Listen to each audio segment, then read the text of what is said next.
दोस्तों, आज आपको एक नहीं, दो नहीं, कई बड़ी खबरें दिखाने जा रहा हूं। खबर नंबर एक कि कैसे डोनाल्ड ट्रंप जो अलग अलग देशों में घुसकर जबरदस्ती माहौल बनाने की कोशिश करते हैं, उन पर ये तमाम चीजें भारी पड़ गई।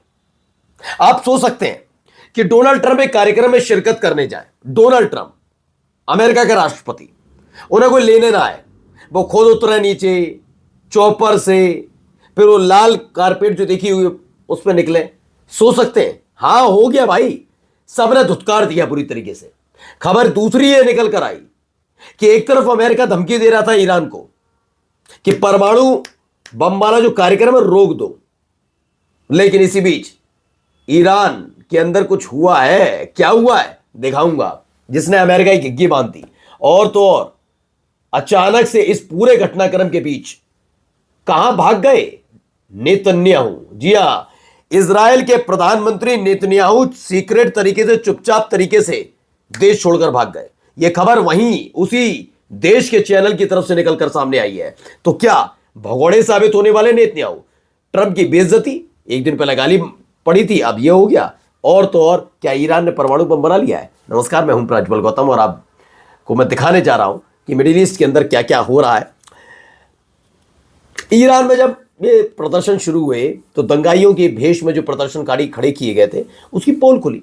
सबको दिख गया कि भाई मोसाद के एजेंट पकड़े जा रहे हैं, हथियार पकड़े जा रहे हैं।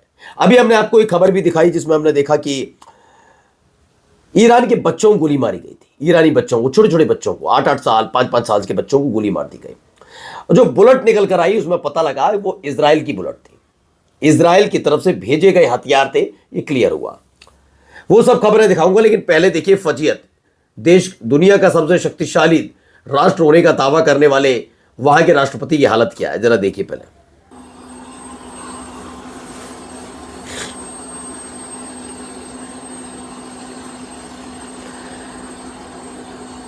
चले जा रहे हैं भाई, सब चले जा रहे हैं।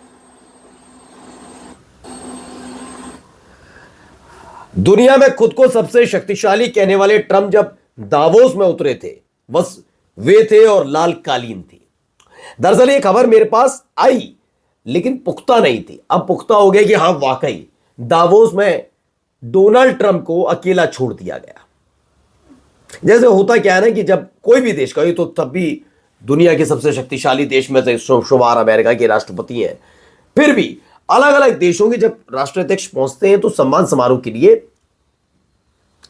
या तो नेता पहुंचते हैं, मंत्री पहुंचते हैं, या नहीं, अगर नहीं भी है तो अधिकारी पहुंचते हैं।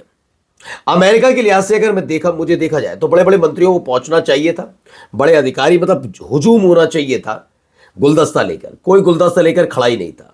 यानी डोनाल्ड ट्रंप के साथ ऐसी स्थिति बन गई है, कोई उनको ना देखना चाहता ना सुनना चाहता है।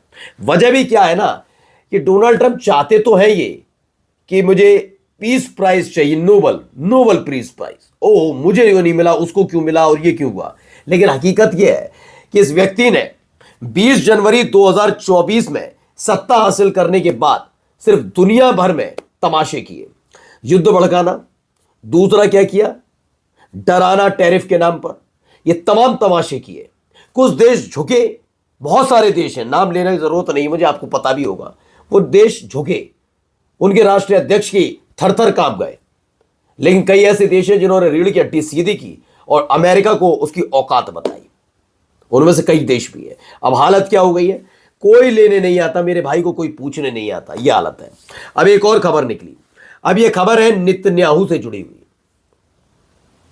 खबर यह है कि once again prime minister Netanyahu private aircraft has taken off for an undisclosed destination outside Israel.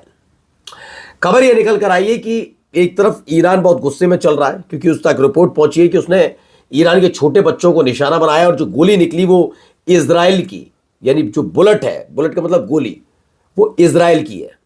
यानी कि भारी तादाद में दंगाइयों तक हथियार पहुंचाने का काम न केवल इजराइल ने किया, बल्कि इजराइल की खुफिया एजेंसी गजा जैसे हालात ईरान में बना रही थी। छोटे छोटे बच्चों को मार दो, सबको मार दो, जैसे थूथू हो और उसके बाद तख्ता पलटो और हम आ जाए।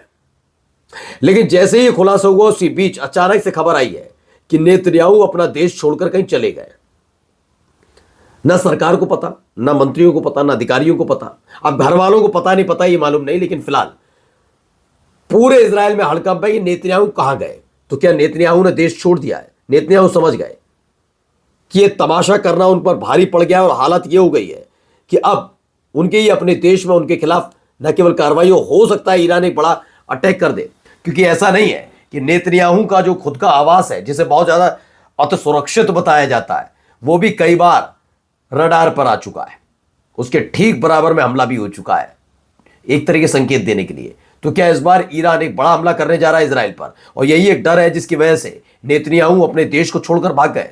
क्योंकि यही कहा जा रहा है, किसी को पता नहीं चल रहा नेतन्याहू है कहां है नेतन्याहू नहीं मालूम।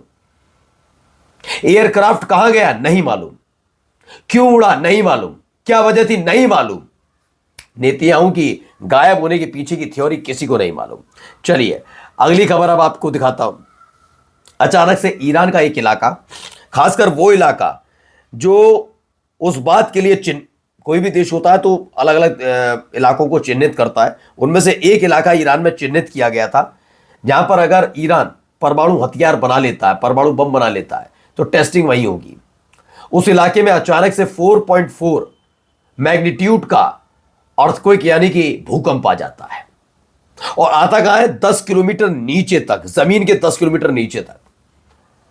अमेरिका बेचैन, क्या टेस्टिंग हो गई? मैं नहीं कह रहा, खबर देखिए, डेली ईरान न्यूज की खबर है। 4.4 magnitude earthquake struck at a depth of 10 kilometres near Faryab in Iran Kerman province testing question mark.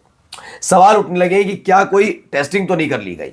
अभी से लेकर, चूंकि खबर बीच में आने लगी थी, जो इजराइल की मीडिया वो खबर चला रही थी कि अमेरिका एक बड़ा हमला इसी हफ्ते करने जा रहा है ईरान पर एक बड़ा हमला करेगा और बड़े हमले के साथ ही एक बड़ा खेल इस पूरे मिडिल ईस्ट के अंदर होने जा रहा है। वहीं अचानक से 4.4 मैग्नीट्यूड का भूकंप आ जाता है। मेरा चैनल दावा नहीं करता, लेकिन फिलहाल इसको लेकर चर्चाएं भी हैं, सरगर्मियां भी तेज हैं कि जब अमेरिका दबाव बनाने की पूरी कोशिश कर रहा था, अचानक से ये वो इलाका जो पहले से ही परमाणु बम के परीक्षण के लिए तैयार बैठा हुआ था, जिससे आसपास के इलाके को नुकसान न पहुंचे, वहां 4.4 मैग्नीट्यूड का कैसे आया भूकंप और 10 किलोमीटर तक का उसका केंद्र कैसे रहा। अब खबर एक और निकल कर आई, इसमें खबर निकलकर सामने आई है, इजराइल को लगता है कि अमेरिका जल्द ही इसी हफ्ते ईरान पर अटैक कर लेगा। अटैक इसलिए कर देगा क्योंकि वो यानी ईरान जो है अभी आईसीबीएम यानी इंटर कॉन्टिनेंटल बैलिस्टिक मिसाइल बनाकर चुका है, जो अमेरिका तक अपनी पहुंच बनाकर रखता है। और अगर ऐसे में उसने न्यूक्लियर वेपन बनाने की जिद नहीं छोड़ी तो अमेरिका समेत सऊदी अरब के अरब देशों के जो अरब कंट्रीज हैं उनके लिए भी घातक है। तो बड़ा हमला करने की कोशिश करने की फिराक में है, ये ऐसा दावा किया जा रहा है। ये है इजरायली चैनल 12 है, उनका भी रिपोर्ट है कि हाँ हमला कर देगा, हमला कर देगा, हमला कर देगा। अब हमला करने से होगा क्या? अगर टेस्टिंग वाला क्वेश्चन मार्क सही निकला और क्वेश्चन मार्क हटा तो अमेरिका सिर्फ हाथ मलता रह जाएगा। नमस्कार।